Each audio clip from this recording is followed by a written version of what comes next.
Assalamualaikum warahmatullahi wabarakatuh. Halo teman-teman, balik lagi sama aku Rosda di Bincang Santai. Nah, pada segmen Bincang Santai kali ini kita akan membahas mengenai bagaimana sih supaya kita produktif di masa pandemi ini, walaupun di rumah saja dan sedang PPKM.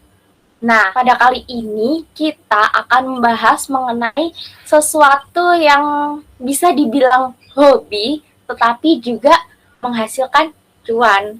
Nah, kira-kira apa tuh? Penasaran nggak? Oke, jadi kita akan membahas mengenai budidaya tanaman hidroponik. Tentu saja aku nggak sendirian, teman-teman. Aku bakal ditemani dengan salah seorang narasumber, yakni Mas Setio Ruhafin Imansyah. Beliau merupakan mahasiswa pasca sarjana di Universitas Brawijaya, jurusan pertanian. Nah, beliau ini juga mempunyai usaha tanaman hidroponik, teman-teman. Oke, langsung saja kita undang narasumber kita. Assalamualaikum, halo Mas Hafin. Waalaikumsalam Mbak Rosda. Ya, uh, terima kasih sebelumnya sudah menyempatkan waktu dan bisa bergabung dengan kita. Nah, Ya, berhubungan dengan budidaya hidroponik ini, sebelumnya gimana sih Mas awal mula terjun di bidang hidroponik ini? hmm, ya untuk awalnya memang yang pertama memang belajar Mbak ya. Jadi kebetulan jurusan saya Fakultas Pertanian, kemudian juga dapat mata kuliah tentang budidaya tanpa tanah atau hidroponik. Jadinya belajar dari situ, kemudian praktek-praktek, alhamdulillah juga bagus hasilnya, dan kemudian coba untuk berbisnis hidroponik tersebut. Kalau mengenai budidaya hidroponik ini, kira-kira prosesnya gimana ya? Apakah susah? Masaknya itu lama? Dan juga kan yang Hmm, saya tahu kan ini ya, hidroponik itu ada alatnya sendiri gitu. Itu kira-kira ya, gimana Mas? Itu mahal atau gimana? aduh, kalau mahal ya memang kalau pertama untuk biaya atau investasi modal awal itu memang mahal. Tapi kalau kita belajar istilahnya memahami dari proses pertama, seperti kalau prosesnya itu kan macam-macam Mbak ya. Jadi tergantung apa namanya persiapan media. Kemudian yang untuk tahap pertama itu memang persiapan media atau wadahnya itu. Ya itu nanti ada beberapa alat atau beberapa komponen itu bisa dipersiapkan seperti talang atau seperti styrofoam atau kan ada dua sistem sebetulnya Pak. Ada sistem kultur substrat dan juga kultur air. Nah, yang air ini biasanya pakai paralon atau pakai talang-talang itu, kemudian yang substrat ini biasanya pakai sekam. Nah, kalau prosesnya tahapan budidaya ada persiapan lahan, persiapan media itu tadi, kemudian juga ada persemaian atau pembibitan, kemudian juga ada fase peremajaan tanaman, jadi tanaman sekitar uh, umur 5 hari sampai nanti sekitar 14 hari. Kemudian ada fase pembesaran itu sekitar 1 minggu sebelum panen dan yang terakhir itu fase panen. Untuk lama panennya sendiri juga beda-beda, Pak. Jadi tiap komoditas itu atau tiap tanaman beda-beda. Yang paling cepat kalau kita tahu ya mungkin model-model kangkung itu bisa dipanen kurang lebih 1 bulan atau 28 hari sampai 1 bulan. Paling cepat itu 4 minggu bisa dipanen. Kalau model lettuce atau sawi atau selada itu biasanya 35 hari. Jadi seperti itu, Mbak. Itu tadi kan saya ada dengar tanaman kangkung, lettuce dan lain-lain. Ya, Untuk di hidroponik sendiri itu macam tanamannya tuh semua tanaman bisa atau hanya ada beberapa saja? oh iya. Sebetulnya semua tanaman bisa. Oh, yang terutama itu sayuran, Mbak. Jadi sayuran daun itu semuanya bisa dibudidayakan dengan hidroponik. Kan kalau kita lihat hidroponik juga wadahnya kan juga segitu Mbak. Kalau kalau sayuran-sayuran buah kan juga agak rumit. Nanti mungkin bisa di media polybag itu namanya juga hidroponik. Asal nggak pakai tanah. Ya, jadi gitu. Untuk yang lain tanaman bunga juga sebetulnya bisa. Tapi yang utama memang yang kebutuhannya juga banyak itu sayuran tipenya sayuran yang sayuran daun. Jadi segala macam sawi, kemudian juga lettuce, selada kan juga banyak macamnya. Ada bayam juga bisa. Jadi spesifiknya ke sayuran daun Mbak untuk yang bisa ditanam. Jadi lebih ke dedaunan gitu ya, yang Ya, biasa dimasak gitu. Nah, yang anu Mbak, yang apa namanya yang usianya juga pendek gitu. Tanaman semusim usianya yang pendek gitu. yang usianya pendek-pendek gitu ya. Nah, Ya, untuk sebagai usaha itu gimana cara promosi dan pemasarannya itu? iya yang pertama yang namanya promosi kan tergantung produk Mbak.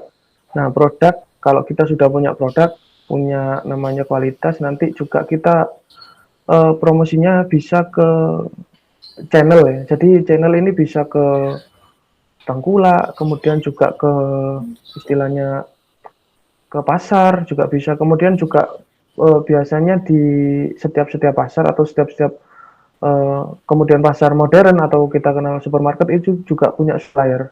Nah kalau kita bisa masuk ke situ, itu caranya juga sebetulnya gampang. Tinggal kita punya produk, kemudian kita tunjukkan keunggulannya apa, kemudian sistem budidayanya secara hidroponik seperti apa. Nanti kita istilahnya kalau seperti yang dulu pertamanya itu ini Pak. Jadi kita kasih sampel dulu sayur kita ke pihak supplier, kemudian juga nanti suppliernya bapak sendiri di sana. Di sana juga punya istilahnya untuk pengukuran apa ya, pengukuran zat gizinya seberapa, kemudian istilahnya di dalamnya itu seberapa nanti dia punya sendiri. Dan kemudian juga pemasarannya juga ada di kalau kita tahu kan tempat ramai sebelum pandemi mungkin juga ada Car Free Day, kemudian ada di komunitas-komunitas gitu juga bisa. Jadi sebetulnya luas Mbak pasarnya. Online pun juga bisa nanti pakai media sosial. Nah, untuk Mas Hafin sendiri, mengapa kok bisa ini memilih bisnis hidroponik ini? Ya, kalau ya yang pertama memang fokusnya kuliahnya di situ, Mbak. Jadi mungkin lebih menarik tuh. Dan kemudian tantangannya ke depan kan kalau kita lihat pertumbuhan apa ya, pertumbuhan populasi manusia kan juga semakin meningkat, otomatis kebutuhan pangan kan juga meningkat. Nah, di samping kebutuhan pangan itu yang meningkat, kemudian kalau kita lihat alih fungsi lahan kan juga banyak sekarang. Jadi lahan pertanian juga sudah alih fungsi jadi lahan perumahan atau yang lain dan mengakibatkan keterbatasan itu. Keterbatasan itu kan bisa dilihat peluang. Nah, gimana kita cara memanfaatkan lahan sempit supaya produktif. Nah, Jadi untuk basicnya di situ. ya karena memang basicnya di Iya, situ dan tertarik di iya, situ gitu ya. Oke, iya, di masa pandemi ini Mas, kira-kira ada tantangan dan peluangnya itu gimana Mas di bidang iya. hidroponik ini?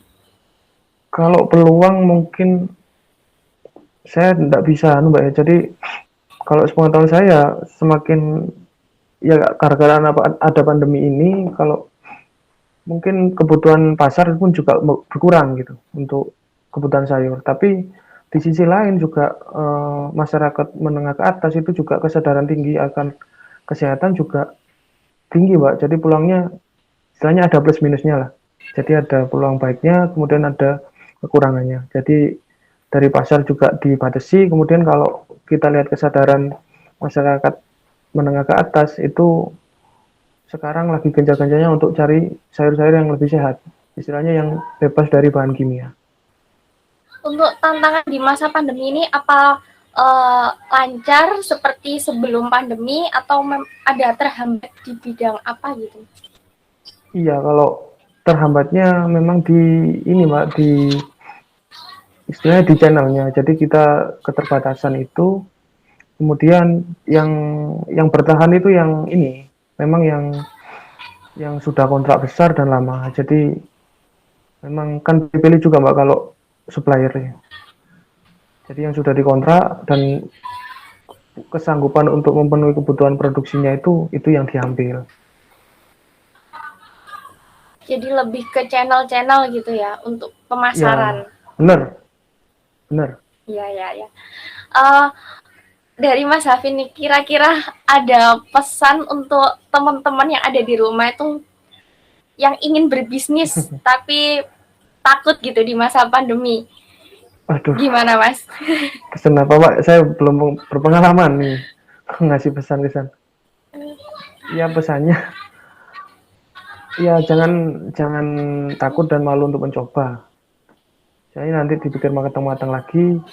Kalau mau entah nanti bisnisnya apa di masa pandemi, istilahnya lihat peluang dan pasarnya dulu.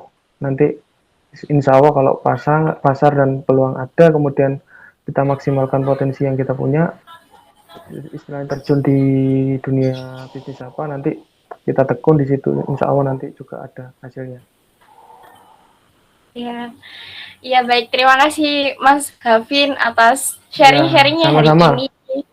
Nah itu teman-teman, jadi jangan takut untuk berbisnis walaupun di masa pandemi ini banyak kekurangan dan sedang di rumah saja, jadi aktivitasnya itu uh, tetapi tetap bisa produktif di masa pandemi.